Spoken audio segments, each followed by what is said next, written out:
Welcome to The D Word, a podcast brought to you by Team Dix. Visit us at www.teamdix.com for information about our game servers, merchandise, giveaways, and much more. Hot off its 1-year Steam Early Access anniversary, Black Matter and Team 17's Hell Let Loose shows no signs of slowing down.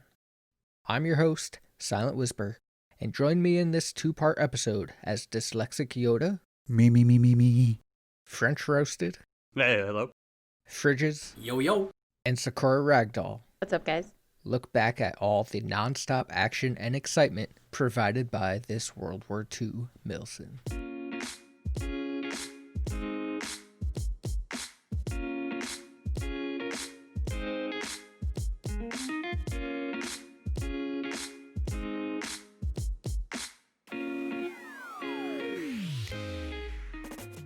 As I mentioned briefly in the intro, Hell Let Loose, developed by Black Matter and published by Team 17, just celebrated its first year of early access release. It dropped on Steam June 6 of last year on the 75th anniversary of the Normandy invasion, and it's been full steam ahead ever since.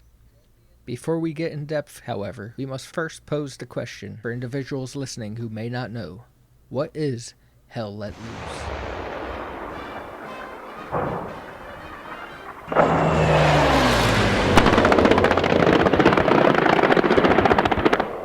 So, Fridges, what is Hell Let Loose? Hell Let Loose is a World War II Milsim which relies on teamwork, strategies, tactics, and communication to reach your end goal of obviously winning the game. It's focused on 50v50 combat, where each side has a commander, multiple squads of up to 6 people with squad leads, multiple roles in those squads. Most people have experienced before, between medics, engineers, support, AT personnel. There's also armor. Each side has armor. Obviously, the Allies have the 76 and 75, the newer variants of the Sherman. They have the regular Sherman, the M2s, and they have the light tank, which is the Stuart. And then on the Axis side, we have the Tiger, we have the Panther, and the Lux, which is the German light tank. All together, both teams basically work together through communication, artillery, putting markers on the map for enemy positions, opening up possible flanks to influence the outcome of the game. Best part of it is 100 players.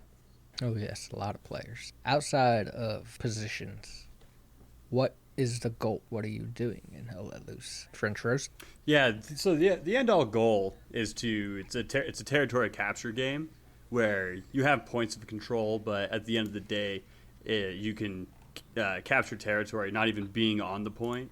Obviously, it lends a little bit less to the actual objective, but it still allows you to have fun around the surrounding areas, not necessarily just wrestling tug-of-war on the point. Hell Let Loose, since its inception, it's had this kind of feel of combined arms. So you're moving with multiple squads, doing multiple things with armor, moving up with you, supporting each other, suppressing the enemy, and that's the gist of it to what I understand. There's a lot of I guess you would call them meta tactics, because you have commanders that are trying to produce large flank maneuvers and spearhead operations, things of that nature. So you'll see a lot of really interesting things occurring just out of the mind of the commander, and all it takes is a mic and a few squad leaders to want to play game, want to play ball, listen to some orders, and you'll start doing things that you would only assume that George Patton can get done. Nice. That sounds pretty intense when you're actually playing it. It doesn't sound anything like Call of Duty or Battlefield in that sense. Would you describe it like those, Sakura? I would not describe Hell Let Loose like Call of Duty. The simple being that Call of Duty, few times that I did play, was very guns down, running, jumping, very fast paced. Hell Let Loose can be fast paced, but not in that sense. There is a time where you can steamroll the other team, which has happened. But Hell Let Loose is a lot much slower. It takes a lot of teamwork. It definitely is not a game where if you try and go solo and do everything and try as hard as you can, but you're going to be frustrated because you're not going to get the win. It does require teamwork. It requires constant communication as well for effective squads and to get the W. That's a nice change out of a lot of the past World War II games that have come out recently, so that's very nice to hear that they're in a whole different direction, because personally I don't like the run and gun games like Call of Duty. Hell Let Loose doesn't hold your hand. Like you know, you've got Battlefield, Call of Duty, where I mean, even with their hardcore modes, you know, it still takes a couple hits to drop someone. And within Hell Let Loose, it's a one-hit drop with the exception of maybe like the foot or the hand, and you'll take damage. But you hit someone in the head and they're done, right? So that introduces a little bit more of the risk factor. Okay, am I going to run across the street and, you know, risk actually getting taken out by the, you know, 2 or 3 people that are looking down from the other side? I mean, it introduces that danger aspect to it where I don't feel like Call of Duty and Battlefield have that necessarily anymore. You know, I felt like they'd maybe had that years ago, but those games have kind of changed. But that's a totally different discussion. Yeah, on that note, like, it definitely makes you think more before you move, especially with the garrison and outpost position. Like, you might not have an outpost or garrison to respawn at near where you're supposed to be, wherever your orders are. So, and the fact that you might have to wait up to 30-40 seconds to respawn, that adds a lot of second thought behind your move. Oh, big time. Every small decision, as French mentioned it earlier, excuse me, it's kind of like micro meta. When you place a garrison, it might just seem like you're placing a garrison because you were asked to, but exactly where you place that garrison, if you place it on the left side of the bush or the right side of the bush, a lot of people don't realize that can actually influence the outcome of the game. Is it visible to the enemy? Is it hidden? You know, the smallest thing can influence the game based on one person's decision, which is why communication and teamwork is such a key factor. Well, and I think that's, you know, that plays a huge role in what makes a public game and a match game so different, right? Because, you know, in a public game, you've got a million different things going on that you have no control over or even have any idea what's going on, what, you know, squad, you know, W is doing. And in a matched game, you might not necessarily know what the other squads are doing, but you might have, you know, a general idea of what, you know, a flex squad might be up to, right? And so those two dynamics are, I mean, it's just to be able to do that with Hell Let Loose it's a lot of fun, man. It's a lot of fun. And Silent was talking about it. So the game is 1 year old, and you know I've been playing for at least the last 8 months of its life. Definitely, I think at least 10. And I'll tell you, the community and how they've progressed in learning World War II tactics and small unit combinations and things of that nature, it's becoming a real interesting joy to play the game. Almost every month, there's a new tactic that you have to look out for because that's what's being practiced and drilled and trained. And it's really, really encouraging for a game like this. The previous games you guys were talking about, whether it's the Call of Duty arena style where it's 6-on-6 and whoever gets the most kills wins, or potentially other milsims, kind of like Battlefield, where you have a ticket system where you get down to 0 tickets, you lose. Hell Let Loose, you have an hour and a half to really try what you want to do in this game. And that's what you know, drew me into it immediately.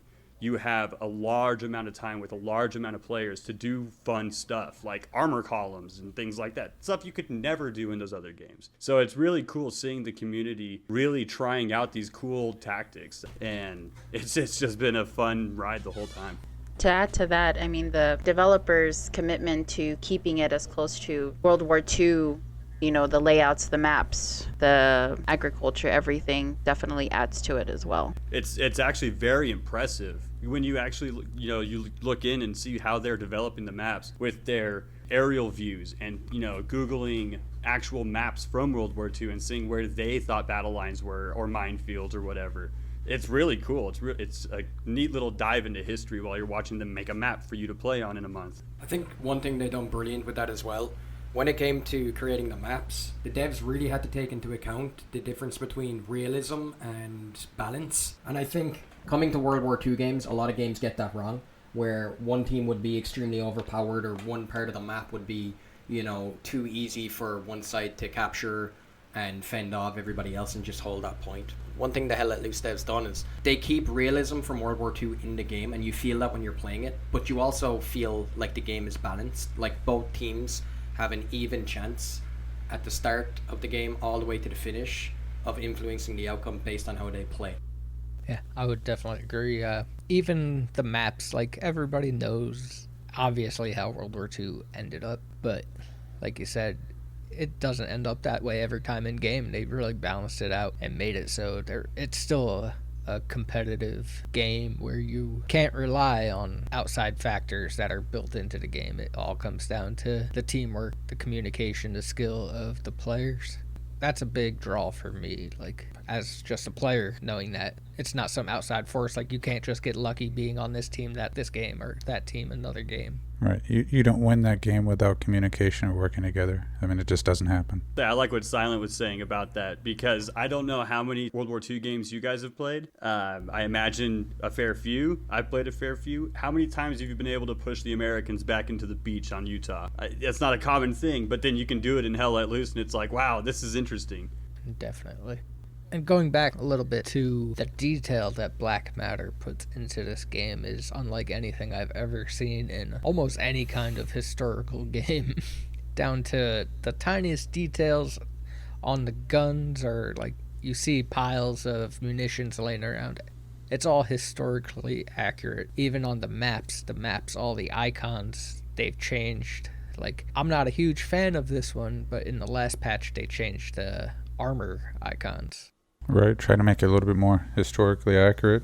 Yeah, if you look up World War II map icons, what they put in there is what's historically accurate. Right. So it's amazing. Down to, like you said, about the maps, the aerial views, they went above and beyond. And every map is handcrafted. It's not a paintbrush style. Oh, I'm going to add a bunch of trees over here. I'm going to add a field over here. Each tree, each detail's individually done, and it's impressive by a small team that's not a AAA company. They've definitely done their homework on the one-for-one maps, just taking the historical and, just looking at the topography and everything, and it shows in the, when you're playing on the maps themselves. So there's two things that are, it's kind of a testament to the devs and how hard they work on each map. Down to the littlest detail, the insides of the houses are phenomenal. The paintings, the bed frames, everything. I like the paintings, yeah. It's phenomenal. Like, it's on another level. A detail like that in a game that is still in early access it hasn't been done. And then second, just as you said there, it wasn't paintbrushed. There's a lot of places when you're fighting where you go to try to get a position over enemies with windows and buildings. And what the devs have done is made it so that you can't get somebody with, say, an MG42 going into a building and being able to see half the map. They have trees strategically placed so that you're not giving this massive advantage where you can see the whole, let's say, 90-degree angle with no coverage there whatsoever and able to spray down the whole enemy team. Like, you have to fight for every inch because of where they've placed trees, walls, everything. It's phenomenal. Like, the attention to detail is what gives the combat in-game the realism feel. Right, and they've striked a nice balance between making it somewhat fair, but also making it, accurate in terms of, there's a lot of times I'm playing this game realizing, like, holy crap, like, the people that actually were there, they went through hell, right? Like, I mean, it's just hard getting through certain areas in the game, just playing as a game. I mean, it just makes you think about just the meat grinder a lot of these battles are fought over, the actual history of it. Oh, for sure. As I said, I wouldn't have been brave enough to do that. So Yoda, what you're saying is you can feel the historical accuracy when you're getting spawn camped on Omaha. Yeah, man, like coming across the beach. It's brutal, man. You get a couple guys up on that hill with some NGs just laying down on that beach. And I mean, there's been a couple times, I've only played that map just a handful of times just because of the rotations. But, there's been a few times where it's taken 15, 20 minutes just to get off of the beach, man. It's just been hell. But it's been fun, right? Like, that's also part of it. Don't. Yeah, exactly. And then on the opposite side, sitting up in some of those bunkers with an MG, it's like shooting fish in a barrel. It's a great time. I love it. Oh, yeah. The MG42 player loves that map, huh? Oh, yeah. That's one of my favorites, man. I know I have my particular bunker that I go to, and I just sit there. And which one's that? That's top secret. There's about 6 you can pick from. There's just one that has a view of the whole beach. I put on the kettle, make myself a sandwich, and set up a tent. I could totally attest to Yoda's point, though. Like, there's times where I'll be playing and it's just like, wow, this is just insane. And it makes you think, like, this is actually, like, stuff that really happened. Like, when you're running in a trench with people and an artillery shell just comes down and then all of a sudden the people you were running with are gone. There's just pieces, the gibs, if you want to call them, that happen when people get blown up. It's crazy. The bodies go flying, and it's just literally hell letting loose. And that's how it got me. Like, when I first loaded the game up and started playing, within 5 minutes, I'm running behind a bunch of people, and I don't know what went off. It was a grenade or artillery round or something, and I didn't get hit by it, but the people in front of me just were eviscerated. I mean, I don't even know how else to describe it. They were there and then they weren't, and I've never seen it like that in a video game, like in a game before. And I mean, it was to the point where I actually stopped what I was doing and went, holy hell, right? Like, I just saw that happen in a game, and then I went on about doing what I was doing, where I never did that in another video game before. It's like, okay, someone dropped in front of me, I keep going, doing what I'm doing. I've never in a game went, oh my god, I just watched like 3 guys just get blown to bits. And after hundreds of hours in that game, I still have those moments. I don't know about the it doesn't rest get of old. But I still do. You watch 5 guys just get eviscerated, and you're like, okay, I'm glad I didn't stand 20 meters to the left. Or when you're thankful that you're like, you know what, let me turn to the right here. I just skipped an artillery. Yeah. Wow. Yeah.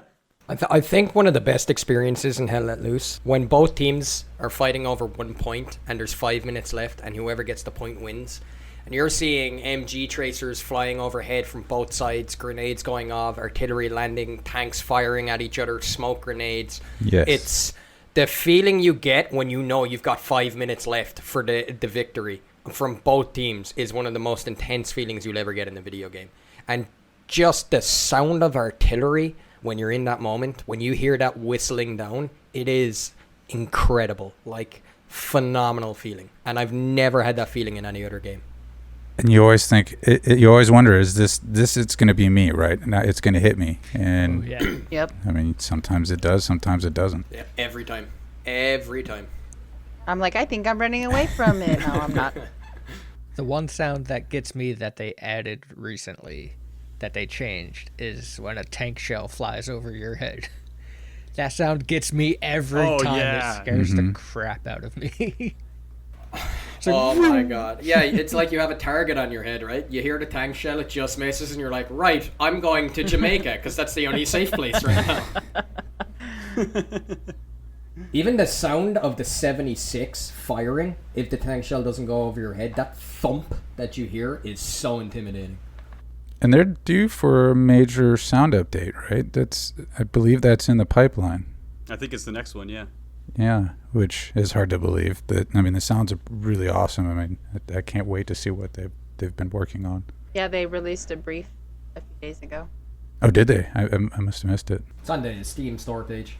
And that's one thing I have to commend Black Matter for, because even going back with like the maps, the things they put out when they put them out are already awesome. Like the maps went with the game when it first came out, you'd run through those maps and you're like, wow, these maps are really like beautiful, they're detailed, everything's awesome.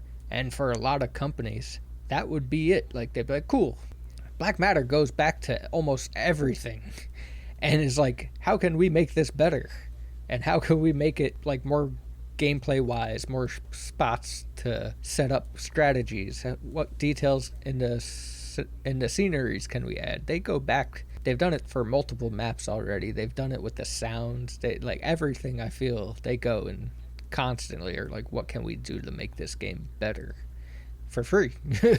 Yeah, I think Max said at a previous AMA, he said most of the time when players see something on the map that they're not happy with, it they want changed, they don't even have to tell them, because chances are the devs aren't happy with it either, that they've already discovered it, they're just working on a fix already.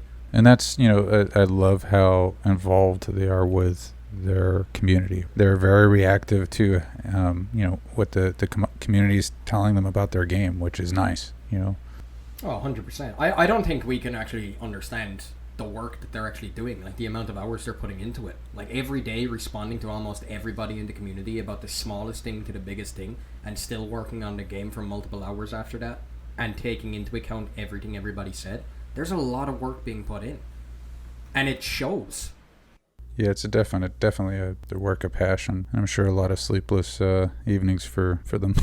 Without a doubt. Maybe on the day before patch day. I don't even think Max knows what sleep is, does he? Without a doubt, Hell Let Loose is, if you're looking for, how do I even describe it shortly, it's such a great game that with so much going on in it, if you want action-packed, where every move matters, almost like a chess game, Hell Let Loose is definitely what you're looking for. And we touched briefly before how there's always different metas popping up, which makes me want to bring in our next little point of topic, and that's all the different strategies and tips that you can make use of in this game, because there's a whole lot of different little things that new players wouldn't really know, that I think us veteran players could drop some knowledge on to help out. So I've got number one, if you're gonna pick up this game, even on a free weekend, jump in, have a mic, and start talking, because you are not going to get hooked in it on day one if you're not communicating and having a good time with a bunch of people you have no idea who they are. Comms are 99% of it. That's the big thing Team Dix puts out. They said if you want to learn the game and you're enjoying it, the biggest thing you can do when you're brand new is when you join a squad, ask them, hey, what role do you guys need? And when you pick that role, they will go out of their way to teach you how to play that role, because they know that that's what they need, It's small things. The beauty of Hell Let Loose too, there's a little bit of everything for everyone, right? Like, do you just want to be the guy that heals people? Do you want to, be the guy that kind of helps get, things built? Or do you want to lead people, or go a step above that, and do you want to command the squad leaders? And, like I said, there's just a little bit of, how much do you want to get in? Do you want to just run and gun, get into the action?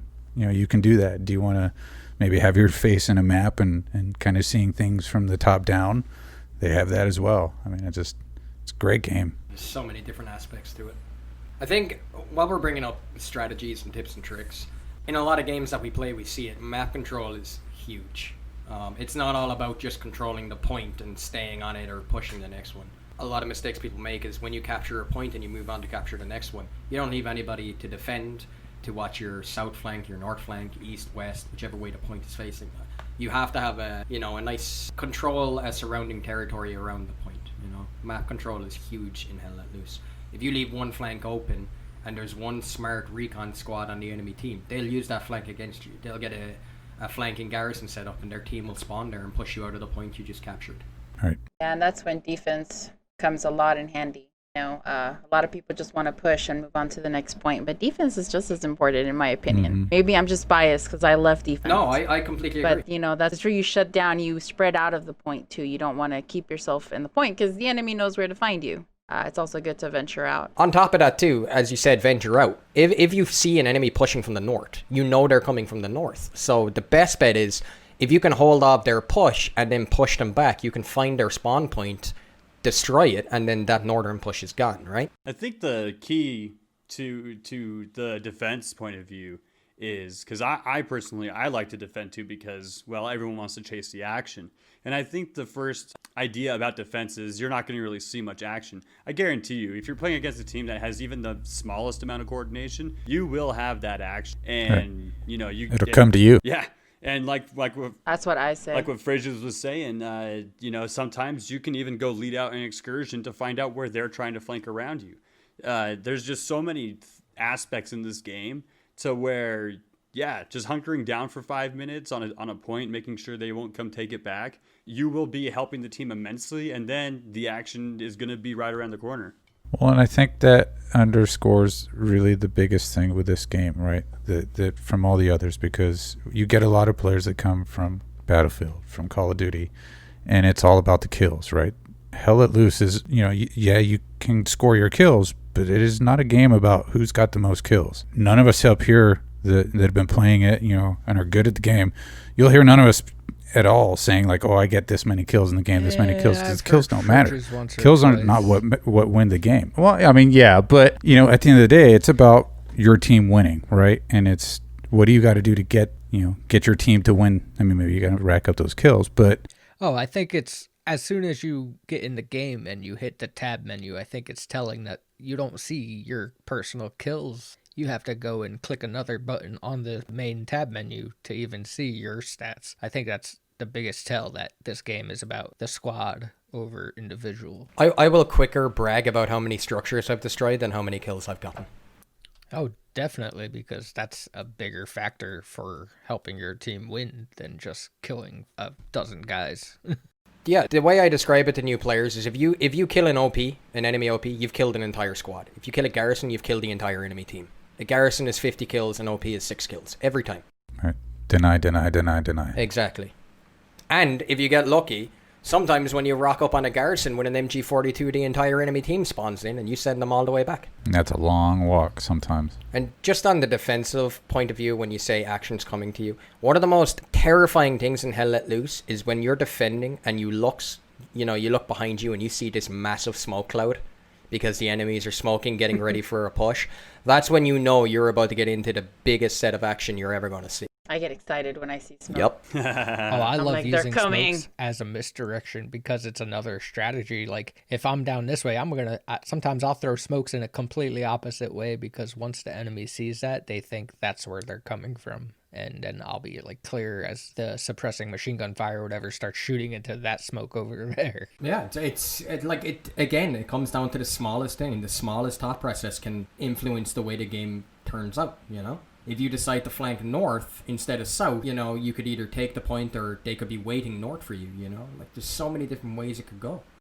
Yeah, real world tactics play a huge role in Hell Let Loose. I mean, flanking that's your bread and butter. You also can't be afraid to take the long walk. Right. I think a lot of people kind of just want to take a shortcut or just a very small detour. Sometimes you gotta spawn at, the opposite headquarters, walk your way around, turn a hard left, it's just, you gotta do it. Well, yeah, the whole map is there. Like, the map isn't closed off to you. Just because the point is on the opposite end of the map does not mean you can't be useful on that side. Exactly. And I think that's what new players need to know. I can't tell you how many times I've taken that long walk and I've actually found the enemy completely out away from everything else too, and that's a big point of information that I can relay to my squad leader, who can then relay it to the commander to know that, hey, there's enemies all the way out here doing the same thing I'm trying to do. Well, information is power and king in this game, right? Like, you should constantly be probing the enemy. Where are they? And because if they're likely going to be doing the same thing. And if you can pull resources away from them from a point, I mean, every person that you pull away, that's one more person that's not going to be, either advancing on your team or maybe defending. Dying is actually a strategy in the game too, on top of what you're saying.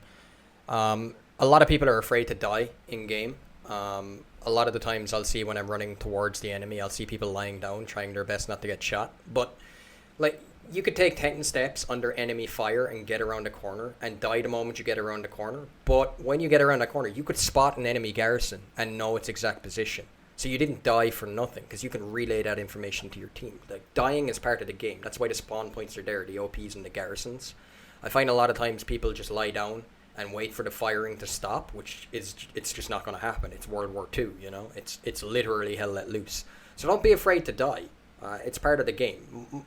Most people who play the game to win will have upwards of 40, 50 deaths a game where they're just spotting enemy, strong points. They'll have maybe 10 kills, but they'll have so many structures destroyed where the enemy team couldn't spawn in because they found where all their spawn points were. Like I said, I mean, you really cannot be afraid to die in this game because at the end of the day, you're going to die and you're not even going to know where the hell it came from a lot of the times. I mean, you'll get the "you're dead" screen. You won't even hear a sound. I mean, it could have been an artillery round that blew up. You done skis. We all have to agree, though, the best sound in Hell Let Loose is the clink. Oh, my. Nothing better. I think I actually dream about it. And now the helmet flies off. Yeah. So I just love it because some of the helmets, they just blend in so well, and it's like, that looks like a rock, but I'm going to shoot it just in case, and then you hear the plink, and then you're like, all right, All right, my judgment's good.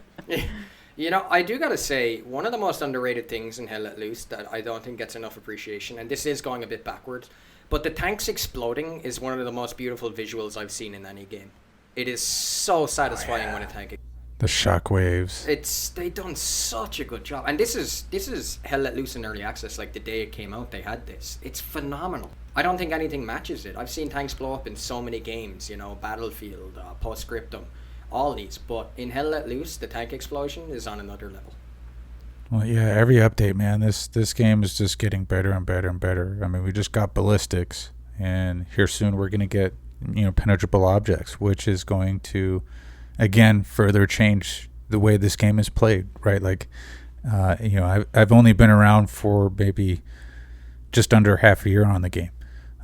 Those of you've been here, either from the beginning or much longer than that, you've seen the different versions that have come out, and the game has, just in the brief time that I've played it, has changed drastically in that time.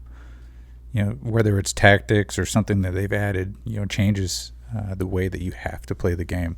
And like you said, it's been a year, and they've added new maps, they've added new vehicles, they've completely just added ballistic systems. We're getting the animation upgrades, and it's all free, free updates. And it's all changes that I think are all for the good, the things they're doing. It was 2-hour games when it first came out, and that was a little much. Those 2-hour games are brutal. Yeah. Matches still can be upwards of an hour or more.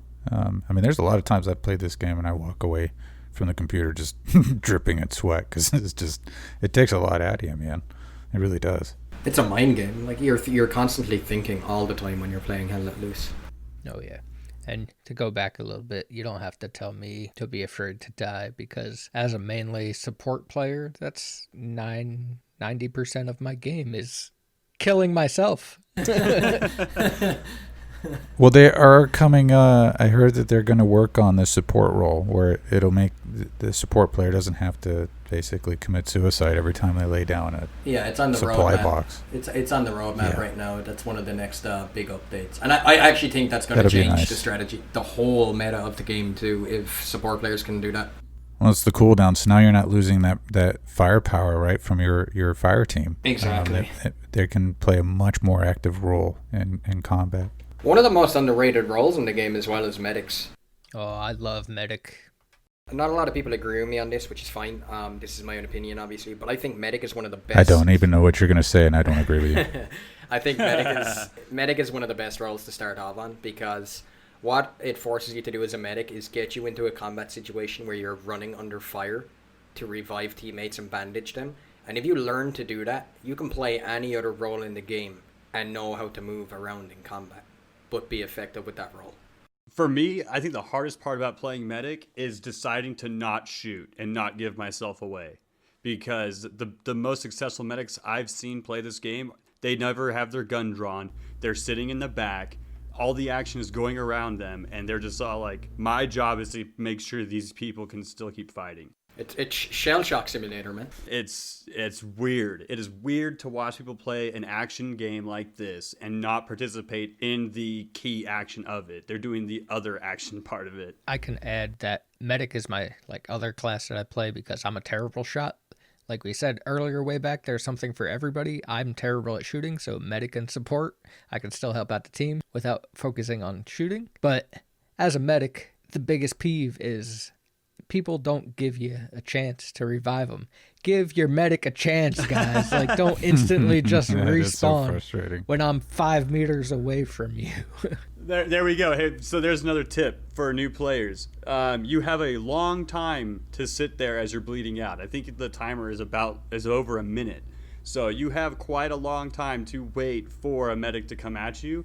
Even if they're 60 meters away from you, chances are they will get to you before you bleed out. Even before you get to halfway. If you see that distance of the medic dropping down, getting closer to you, just wait. They'll get you, or they die trying. Medics are crazy people, okay? It doesn't matter how hot the battlefield is. They're crazy, okay? They will run a little bit through hell. I mean, you could have a tank sitting on top of your body, and that medic will still run up to you, because he knows that if he revives you, he's doing a good job. And medics, for new players, if you're going to play the medic role, use up your bandages before your other guys do it, because they have 2 and you have 20. It's a bit of a difference. Whenever you revive somebody, make sure you shout in vicinity chat, "Save your bandage! I'll bandage you." That's a big reason I like playing medic, is the stuff I tell people while I'm reviving them. That's too much immersion. Mom ain't gonna see her dead boy's body today. I disagree with you, Phrases. When I play squad leader, man, I get way into it. I'm too busy yelling orders at my supply guy. Redeploy right now. I mean, he hates me, but, we got to get the job done. You know what I mean? What about the number one tip? The number one tip, if you've never played the game, options to turn your friendly opacity something. Yeah, you want to turn your friendly hit markers all the way up so you see your teammates at range, so you're not shooting friendlies by mistake. Another tip as well. Which I did. This isn't going to influence how well you play, but if you go into gameplay settings and turn down the body timer delay, turn that all the way down. Bodies come off the map a lot faster. They despawn. That way you don't lose frames when you're playing. Unless you got a boss computer. He's got a point. And on your first game, I think seeing all that is pretty telling of how crazy the game could be. I mean, how many times have you seen an arty round drop and just destroy a bunch of people, and then a second arty round comes in and just moves all those bodies around?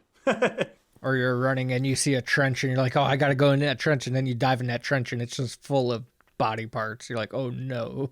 Exactly. I was just gonna say, I mean, there's been a few times I've been crawling through a field and it's like, oh, there's a foot. Like, just randomly. I mean, even is it Omaha, when you're coming off the beach, they have added bodies on the beach for effect, and I mean, you're seeing intestines. One of the most part of the environment. Yeah, exactly. But one of the most satisfying things in the game is when you run up on an enemy garrison and an artillery shell hits it right as the enemy team spawns in. You see parts of 20, 30 different bodies decorate the area. There is blood everywhere, legs flying in the air, arms. And I mean, these bodies don't have legs or arms anymore. They don't have a torso. They're cut in half into pieces. Like, when we've all seen someone ejected, 40, 50 feet into the air, again, one of those moments that will make you pause and go, holy crap. Yep. And you feel like you're in that moment then. It's insane. And hell let loose. It is a testament to what World War II was like, though. That's one thing that they've done such a good job of giving you that feel of like, oh my god, people actually ran through this. I'd really like to meet the guy whose job it was to make the body explosion factors and see how much he enjoys his job. Because I'm willing to bet a lot. If he enjoys it too much, it's a little worrying. Like, imagine that's your job for the next 5 months. Make this body blow up in the most realistic, goriest way possible. You can even see the bones in the legs when the legs are blown off. Like, it is. It's immersion on another level. The suppression effect as well, by the way, I don't think we've touched on that yet. The suppression effect, when you have machine gun fire going over your head, tank rounds, when you get suppressed, you know you're close to death. And you feel it, Well, and your screen starts to go black, and then, I mean, for me, all it makes me want to do is get the hell out of there so I can actually see what the hell's going on, because it's just so disorientating. And you're denied. Like, what are you going to do? Like, I guess you can kind of fire back, and sometimes you can slow down, them firing at you. But yeah, the suppression of the game is phenomenal, man. Like, once your screen starts to go blank with Fridges, you get 2 MGs. Shooting at the enemy, you don't have to hit them. You just have to get the bullets near them, and they're not going to do anything. They're done. Not at all. As soon as they're suppressed, they can't even figure out where you are. Their screen is shaking. They can hear the heart. No, they don't stand a chance. The only way you're getting stopped is if somebody else flanks you, and you've got those guys pinned until you're dead or they're dead. Or Recon gets ya. Or Sakura gets you. I feel like every time Sakura kills me, there's an evil smile on her face. It's not just her. The rest of us do. Oh, okay. Thanks, guys. When that white helmet goes flying, ping. You're the only one who wears them. I mean, yeah. I think another part of the gameplay we didn't get into that I think Fridges could talk a lot on is the armor. We didn't really get into big armor, but that's a huge part of the game, and I think this game does it perfect. All right, so there is multiple ways you could talk about armor. There's about 100 different ways you can use armor to be effective in the game. One of the key things: never solo a tank, ever. I don't care how good you are in a tank. Never solo a tank. It is a terrible idea. You're wasting time between switching seats, reloading, firing, switching, shifting gears to move, which is a really cool aspect actually. The shifting gears in the tank is phenomenal. It's so satisfying.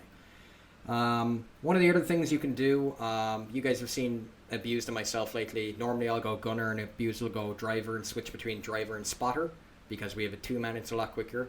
Abused will spot enemy positions from the spotter seat while we're behind a bush where I can't see because I'm in the gun. I'm lower than the spotter position. But Abused will put a marker on where the enemy position is and I'll fire at that marker and hit for effect. The biggest thing for armor is infantry support. Thank you for saying it. Yeah, infantry support for armor. Armor is basically useless unless it has infantry support. Now, there is sometimes where you're in a game and the enemy team's not paying attention. You can just roll around like a madman and just start popping people left, right, and center. But in the majority of games where the enemy team has any idea what they're doing, you need infantry support. Because if you start picking them off and hitting their positions and putting them under pressure, you are guaranteed that they will get squads of AT guys hunting you. They'll get AT guns up. They'll get markers on the map of your general position. They'll send tanks after you. They'll send artillery after you. Hell, they'll even waste bombing runs on you. And if you get a direct hit from a bombing run, you do actually die. But if you have infantry with you, like an engineer or an AT guy, now actually on the AT guy thing, when it comes to armor, a lot of people still don't know that ATs can repair tanks. It's not just engineers. ATs can also repair tanks by pulling out the wrench. Even today I had a guy run up to us and I asked him to repair us and he said he can't, even though he was AT. So I had to teach him that he could repair his AT and he was like level 50. So Oh, wow. yeah, a lot of people still don't know that. ATs, engineers can repair tanks. But infantry support is the meta. If you have infantry support with armor, it's basically blitzkrieg. You can't be stopped. It's too fun. I want to touch base on a few things that Fridges was saying, and I'm specifically speaking to day one gamers who maybe you have a few hours in the game, maybe you're looking into it, maybe you're waiting for a free weekend, anything like that. Armor is one of the things that you really want to do because let's be fair here, who doesn't want to drive a tank at least a little bit in a World War II game? That's the war where tanks became really, really awesome. And the reason why Fridges is saying solo is not so great is because the driver and the gunner have such a restrictive field of view to where you're not even going to see encompassing what's in front of you. It's really, really restrictive. And it's purposefully done that because the idea is that you want 3 people to be inside of a tank all coordinating and moving together in that kind of way. The driver is focused on gear switching and moving up and down those gears because you can't turn as fast on the higher gears as you could in a regular car. If you're in gear 4 in a regular car, you're not going to be turning on a dime. So it's a lot of that realism that you would expect to see in a Milsim game. And for those who haven't played a Milsim title like that, or maybe not as in depth of a Milsim as Hell Let Loose is, those are the reasons. You are restricted if you're just driving a tank by yourself. Yeah, you have a little MG that you can use, but you're not utilizing that thing at its full potential, and you're not going to feel like you are. You're going to just feel like a mobile gun at that point.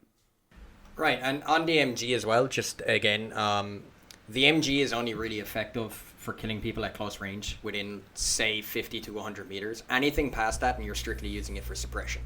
That's it. Yeah. That's when your tank shells come in. The term is it's on a gimbal. It's on a gimbal turret, and I don't know if anybody here has actually in real life used a gimbal turret. It's pretty difficult. You don't see what the hell you're doing. Exactly. But yeah, I think everything you said there about the armor is great. If you solo a tank, you're not you're not really damaging your team if you have other tank crews there. You're just damaging yourself. You're not going to enjoy it. It's not going to be a good experience. But if you get into a crew with 1 or 2 other people and you tell them, hey guys, I'm new, I'm looking to learn armor, 99% of the time they will go out of their way to help you. Right. And I mean, solo tanking can be done, but and again, communication's going to go a long way. And you you work as a unit to operate that machine, right? Because the turn is not going to turn fast. It is not going to go move, left or right fast, and unless you put it in fourth gear. So again, communication. This game is all about communication. But you can solo tank. It can be done. But like Fridges was saying, again, it's not my play style, so I can't really attest to it. But I would imagine you'd have a lot more fun playing with friends than soloing. Well, the difference with solo tanking, the main difference between solo tanking and having a 2-man or a 3-man, is when you're solo, you don't have somebody in the spotter. If an enemy tank spots you and he's 200 meters away and you're just driving, you're not going to see him. And he's going to pick you off before you get a chance to change seat and reload your gun. But if you have a 2-man, a guy driving and a guy in the gun, there's a chance you're going to see him before he sees you, and your gunner is already going to have a round loaded. So the moment you see him, you can open fire. And just on top, I know we talked about running and gunning earlier, and it's not Call of Duty and Battlefield, but if you're looking for that experience, armor is definitely where you want to be, because you can rack up over 200 kills in a game just from being in a tank by playing with your team. Your commander is going to call out enemy positions to you, and he's going to say, Armor, I need you supporting your infantry push. Your infantry are going to push, and the enemy fire is going to come directly at them, and you're going to see where they're firing from. You send a HE shell into one spot, you can get upwards of 20 to 30 kills if you hit the right place, just from one HE shell. And then you've got armor hitting you, and the immersion in a tank is on another level. I'm just trying to, that's one of probably my favorite thing to do apart from running the machine gun is armor. It's loud. Yeah. It's loud. It is loud. And your view sucks. And you get used to it, though. It's like I would imagine it would be in that thing, right? I can't imagine it would be comfortable. I think it's actually, they've done a really good job with the view, though, like of seeing the actual barrel, the tank through the scope. It's absolutely awesome, but like your vantage points, you see little tiny slit straight ahead wherever you're pointing. That's what you see. But if somebody comes into that little tiny slit, they are gone. One of the best things in the game is when you turn a corner and you see a tank looking directly at you, and you don't even have time to think. You're just like, I'm dead. And you just hear boom and your screen is black. You're like, well, damn. And that concludes the first part of the D word, Hell Let Loose. On behalf of myself, Fridges, DyslexicYodah, French Roasted, and Sakura, we hope you enjoyed, and we hope you'll tune in next time for part 2.